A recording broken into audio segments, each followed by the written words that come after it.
Welcome back, mathematicians, to another math lesson. I'm Professor Pandemic, and today we're going to be talking about adding fractions with like denominators. What this means is our denominators are going to be the same for all these problems.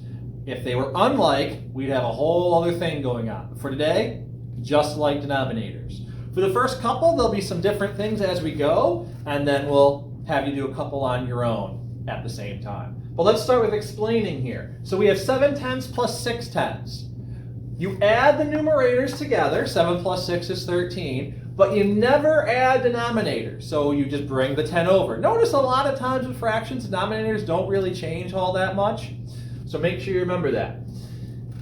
But notice here, 13 is larger than 10. That's an improper fraction. Our numerator is larger than the denominator.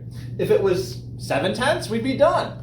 But that wouldn't be fun in 5th grade or any other grade. So we have to go back to our improper fraction and mixed number lesson. If you haven't watched that video and you need a refresher, please go back and watch that video.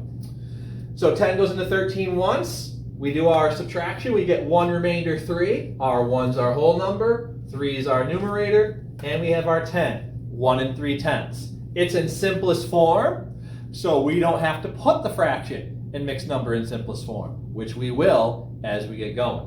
But in a nutshell, that's how we add fractions with like denominators. We add them up, change them into a mixed number if we have to, and then simplify also if we have to. So there's some things you have to think about for each problem. Let's do a couple examples.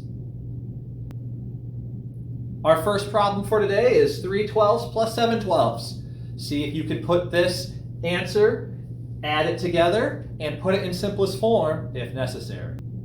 Mathematicians, hopefully you ended up with 5/6 for your answer. Notice with this problem, 3 plus 7 equals 10. So you don't have to make it into a mixed number because it's a proper fraction. Don't fall into the trap of always dividing after that. Some students do. Make sure it's improper before you take that step. Because it's a proper fraction, we can leave it at 10/12. However, this fraction is not in simplest form. If you've forgotten or don't know how to make simplest form, I also have a video on that. But remember, all answers have to be in simplest form unless stated, do not put your answer in simplest form. If you don't see that, the expectation should be simplest form. So the greatest common factor between both of these numbers is 2. 10 divided by 2 is 5. 12 divided by 2 is 6. And our answer is 5/6. Let's do another problem. All right, friends, we have 6/9 plus 6/9. Add fractions and do what's necessary to get the answer in its simplest form. So in this problem, friends, we added everything together. You had to add the two fractions. 6 plus 6 is 12.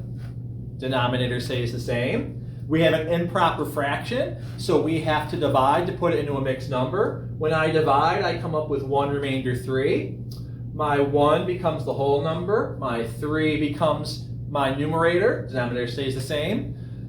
And now I have to also simplify because 9 and 3 both have a factor in common. That factor is 3. Divide by 3, and my simplest form answer is 1 1/3, which is the goal for this problem. If you came up with 1 3/9 and stopped, good job. Just remember, our best answer needs to be put in simplest form. And if it's your first time doing this, you might stop there and not think about it. And that's what I warned in the previous video. Always look to see if this fraction's in simplest form. Especially the more you get going with fractions, more often than not, you're gonna have to simplify because they know that's a step a lot of students forget. Let's do a couple more problems. All right, friends, the last two problems for this lesson are right in front of us. We have 8/10 plus 6/10, 3/4 plus 2/4. Add fractions and put in simplest form if necessary. Hopefully, mathematicians, you ended up with 1 2/5 for the top answer and 1 1/4 for the bottom answer. 8 plus 6 is 14. We get an improper fraction. Again, if you're getting good at this, you can skip the division part if you can do it in your head. Some people can. If not, please add it in. But when you divide, you come up with 1 4/10. It's not in simplest form, so you have to find your greatest common factor. Both of those are 2. Divide by 2, 1 2/5 for that answer. In the second problem, when you add 3 plus 2, you get 5/4. But when you divide to make your mixed number, it automatically is in simplest form. So you don't have to do any additional mathematics. So sometimes you might get a little bit easier problem, one you might get a more challenging problem. So friends, I hope this helped with adding fractions with like denominators.